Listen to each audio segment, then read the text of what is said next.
dami kong utang. Kung sabihin ko sa'yo, may solusyon dyan. Talaga?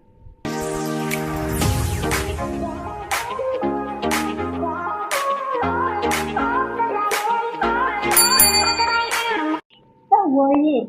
Start doing. Tara, kwento ko sa'yo kung paano ako nag-battle sa mga bills. Ang mga welcome back sa channel ko. And today pag-uusapan natin kung paano ko unti-unti nabayaran yung mga utang ko. So, kung ready ka na makaahon sa utang kahit pa unti-unti, kasi ito na yung mga ginawa ko talaga in general. Let's go! Okay, para sa step 1, okay, yung una kong ginawa, sinulot ko lahat ng mga utang ko. Kulang mo lahat yung mga utang mo. Para at lahat, huwag mo itanong lang sa utak mo. Ginawa ko to sa notebook din, sinulat ko lahat kung magkano at kung kailan yung mga due dates niya. Para alam ko yung haharapin ko namin. So, example, yung early card, 20,000, gano'n, tapos yung zero niya, every 15 days, yung sinulat ko talaga lahat niya. Okay? Then, oo, nakakatakot. So, nakita talaga, ay, ako talaga, para akong ginawa. So, at least, diba, kung kung ano yung kaharapin yung thing. Sabi mo nila, you can't fix what you don't feel. Okay? Second is yung piliin mo yung strategy.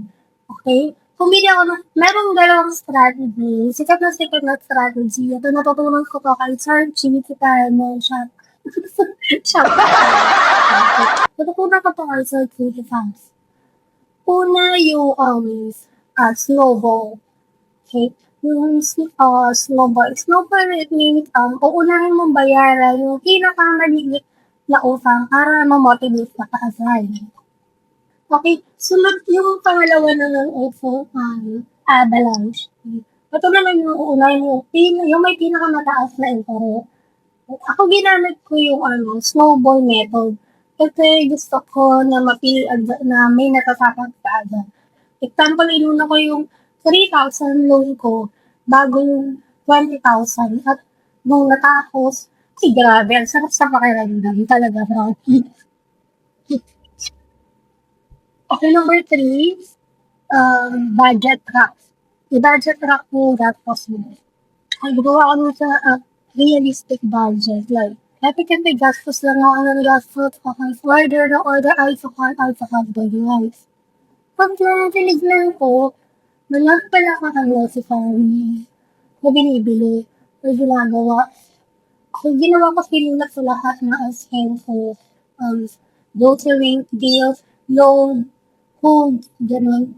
Then, I ask myself, dito yung pwede kong bawasan. Nung gulog ko nakita na may pera pala ako na pambayad ng mga utang, hindi ko lang namamalayan. Number 4, magtikid sa maliis na bagay. Hindi mo kailangan maging turiko, pero maging what if na lang. Example, kung araw-araw kang kumakain sa labas, pwede ka naman magbaon, mas masustansya ka, mas mabubusog ka pa. Diba? Yung maliit sa paraan na matitipid mo yung pambayad ng pagkain sa labas, pwede mo siyang i-pay para pagdagdag pa kung bayad pa kung pang yun, diba? Number 5, okay, don't be scared to talk to your credible. Okay, sa mo yung bangko, ayun, taong binagkakautang yun. Explain mo lang medyo nahihirapan po ako. Pwede po bang payment plan or lower internet? Gano'n. So, criteria, minsan pumapayag sila na okay yung honest communication sa tumakas ka ng project. Okay naman, tips. Kasi nagbabayad tayo. Ako nagbabayad tayo ng mga usang mga keyword sa bagong usang. Diba? Kasi kung bayad ka ng bayad, pero may bago ka na namang utang ka na naman ng utang, paikot-ikot lang yan. Hindi ka na makakaalis. Okay, so basic mo muna. No new loans, no advocate, promos, or kahit Pakikinig talaga siya, di ba? Wag. Nasunta ko po. 7 na ginawa ko this time. Gumigil ng tama ang horror o extra money, lalo na kung dagdag ka ng utang. Huwag mo agad gastusin sa shopping or ako kasi I always make sure na 70% ng extra money ko ay ipagbabayad ko sa utang. Example, may 10,000 ako. Okay, doon ko, kunyari, sumahod ako sa palawagan, ganyan. O kunyari, meron akong sample lang 10,000, ganyan. I-make sure ko na yung 7,000 kasi pambabayad ko sa utang ko. Then yung 3,000, pang rewards ko sa sarili ko. Diba? Balance pa din, pero may progress. Diba? Okay, step 8. Track progress. Ganyan. At i-track yung progress mo at mag-celebrate ng small wins. Ganon. Okay, gumawa ko ng mini chart. Every utang na nababayaran ko kapag naka 25% na, nagsisikip ako sa sarili ko. Kunyari, lift, ganun. Or bumili ka ng favorite mong pagkain, ganyan. Diba? Kasi progress is progress. Kahit gano'n ka nagsis yan. And the more you see it, the more you stay motivated. Okay? Yun lang, ilan sa mga, okay, so yun.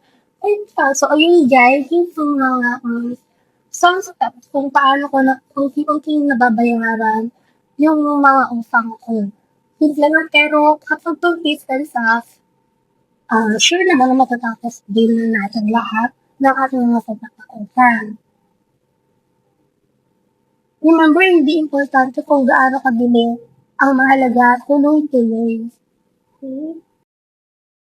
Alam mo guys, sa totoo lang, hindi madali ang mabuhay na may utang.